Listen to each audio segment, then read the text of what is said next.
Alright, in this mini lesson, we will be focusing on the resistance and the rebellion that led to the American Revolution. I want you to pay special attention to the causes, what led to this revolution, and what were the results after they got it.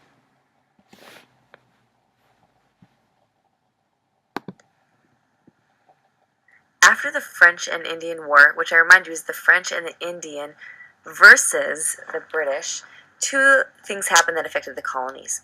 First of all, the Proclamation Line of 1763 told the colonists that the British government did not want them to expand west. It drew a line down the map at the Appalachian Mountains saying you cannot go west of here. Many colonists will see this as a threat. Number two, British had debt to pay. They had to pay off this war, and they used the colonists to help pay them.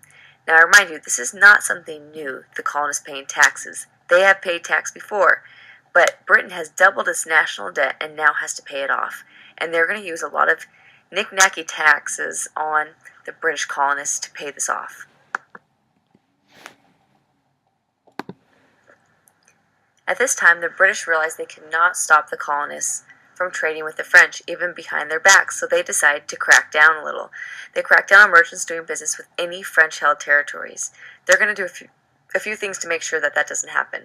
One is the writ of assistance, which was a search warrant that allowed any British to search any colonial ship, building, or even home they believed was holding or smuggling goods. So if they had probable cause, what in their eyes didn't have to necessarily even be that they had evidence, they could search and find this evidence. Another thing, the British thought colonists were smuggling, so they started the Sugar Act. Because of this, they started punishing them for trading with the French.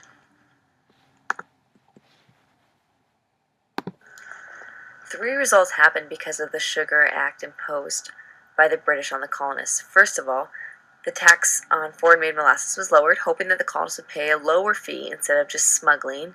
That didn't really help. Tax items previously not taxed were then taxed. And it even accused colonists would be tried, which would be brought before a judge and not a jury of their own colonists. So it became unfair for them. They saw this as a direct hit on them, not only the merchants, but the everyday person that was affected by sugar. At this point, we can understand why the colonists began to complain. First of all, they had reduced profits for the colonists. They weren't making any money like they used to. And they believed that the Parliament had no right to tax colonists because the colonists had no elected representatives in the Parliament. It's not that they were bugged by the taxes. I want that to make that clear. They were taxed before, and that was not the problem. It was the fact that now they're being taxed and with no representation. They felt that that was unfair. Another one of the causes we'll see is the Stamp Act, which actually was a tax on all the documents and printed items. I included this cartoon because it kind of explains some of the basic things that were printed at the time. One of the men says, "Look, another new tax on us from the Parliament. And this one taxes everything on paper, our books, deeds, and newspapers. Why it even taxes our playing cards and dice." All things like wills, newspaper, playing cards were all taxed. This is the first act that's actually going to start affecting every colonist individually.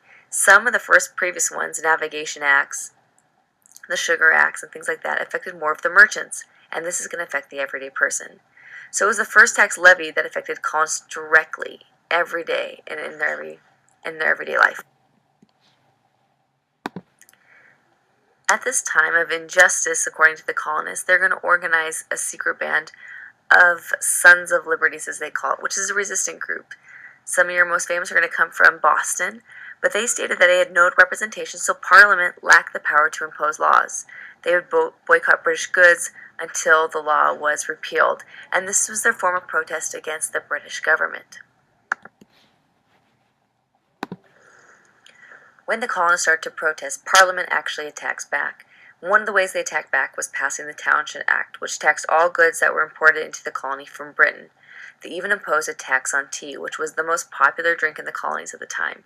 Another direct stab to the colonists. Led by Samuel Adams, who was the Sons of Liberty member, the colonists began to boycott British goods, and a lot of this happens in the town of Boston. His cousin, John Adams, you will know very well, is our second president and also leader of the revolution. John Adams and Samuel Adams are both from Boston. Boston is going to be the center of a lot of this revolution. Boston is going to be majorly upset by the Tea Act and is going to respond by throwing the tea out, which we'll see in the next slide. But at this time, a Boston massacre has gathered. As a result of the Boston Tea Party, we are going to see that the British are now going to come in and kind of surround the city as a guard. Now, in about 1770, a mob is going to gather outside in Boston and taunt the British soldiers, even throwing snowballs. Some even suppose that there were rocks inside those snowballs as they were standing guards at the houses. Shots were fired, and 5 colonists were killed. After things kind of calmed down, John Adams actually defends the British, and they get off. But this is known as a massacre, and that's how it's portrayed throughout the colonies, as something brutal that the British have done to the colonists. The Tea Act is going to enrage them even more because the British didn't have to pay a tax on tea, but the colonists did.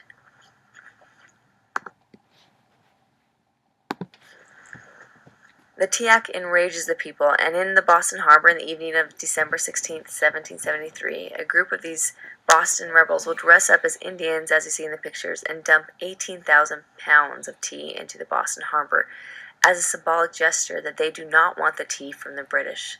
This will lead to the British tightening their control, but also rallying the troops around the colonies. Many people believe that if this happens in Boston, it will happen somewhere else.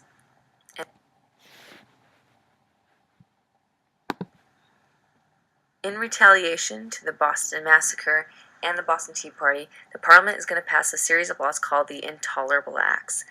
Some of these, they're called obviously intolerable by the colonists, but some of these things include shutting down the Boston Harbor, Quartering Act, housing the British soldiers. They now had to house them, replacing the Massachusetts governor with a British member of Parliament. And all these things are going to continue to outrage the colonists. The colonists are going to get together and have their first Continental Congress, or their first meeting of the delegates. There's 56 delegates in this first meeting held in Philadelphia. And what does it state? It stated that the colonists had the right to run their own affairs, and if the British forces attacked, they would fight back. Soon after, military preparations were made.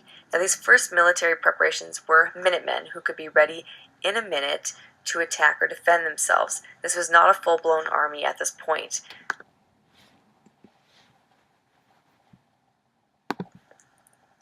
As was mentioned in the last slide, the Minutemen were the average colonial person who was asked to be ready in a minute. These are farmers, merchants, people that don't have a lot of military experience. But the record shows, as we see in history, that the British troops heard about colonial troops that were marching towards Concord, and they stopped at Lexington when they saw the 70 Minutemen lined up waiting for them, and shots were fired. This became known as the shot heard round the world, and the first battle of the Revolutionary War had begun. It only lasted about 15 minutes and ended up killing 8 Minutemen. But they call this the shot heard round the world because this American Revolution is going to inspire many colonies to seek for their revolution, their independence from their mother country as well. After the Battle of Lexington, we have the Battle of Concord, where redcoats, or the British Army, were moving on to Concord and found an empty arsenal, which they hoped would have a lot of weapons for them. And before leaving, about 4,000 Minutemen had gathered and fired on the British, and many of the British were killed and wounded. So far, after the First Continental Congress, 2 kind of mini battles have occurred with the British. As was mentioned in the last slide, the Minutemen were the average colonial person who was asked to be ready in a minute. These are farmers, merchants, people that don't have a lot of military experience. But the record shows, as we see in history, that the British troops heard about colonial troops that were marching towards Concord, and they stopped at Lexington when they saw the 70 Minutemen lined up waiting for them, and shots were fired. This became known as the shot heard round the world, and the first battle of the Revolutionary War had begun. It only lasted about 15 minutes and ended up killing 8 Minutemen. But they call this the shot heard round the world because this American Revolution is going to inspire many colonies to seek for their revolution, their independence from their mother country as well.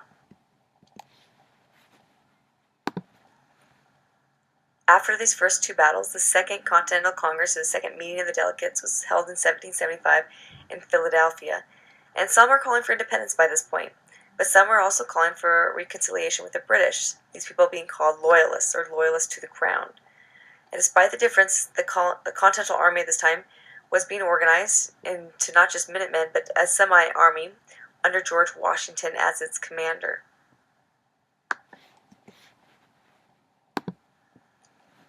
I remind you at this point that the Declaration of Independence has not been sent. This is not an official declaration of war, but battles and skirmishes had happened, including the Battle of Bunker Hill, the famous line being, "Don't fire till you see the whites of their eyes," mainly because their military weapons were not advanced enough to be accurate unless you could see the whites of their eyes. But the British General Gage sent about 2,400 troops up near Bunker Hill as an attack on the colonists. The colonists didn't fire till the last minute because of the "don't fire till you see the whites of their eyes."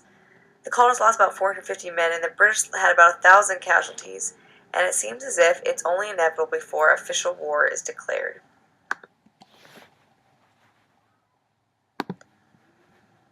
At this point, people like George Washington, John Adams, and even Thomas Jefferson are gathering ideas about the Revolution.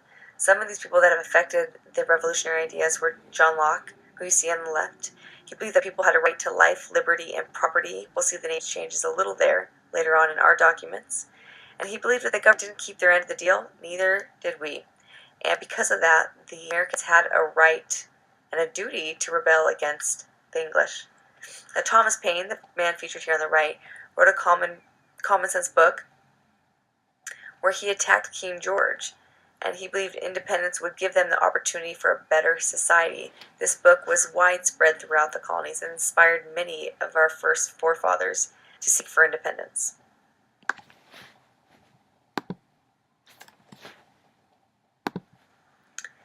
The official moment in 1776 finally arrived, where the Continental Congress got together and urged all the colonies to set up their own governments.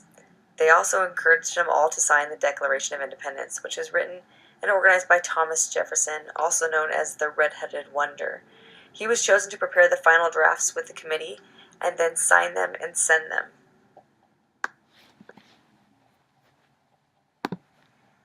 And now the time had come to declare their independence. You see the declaration written here.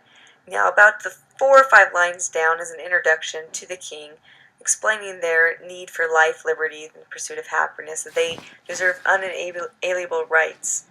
But about 3/4 of that letter is all complaints against the king and list of violations committed by the British Parliament. It's pretty much an insult letter. And then they all signed it and sealed their fate. Now the king had a written record of who was a traitor against him. These people could all be punishable by death if wanted by the king.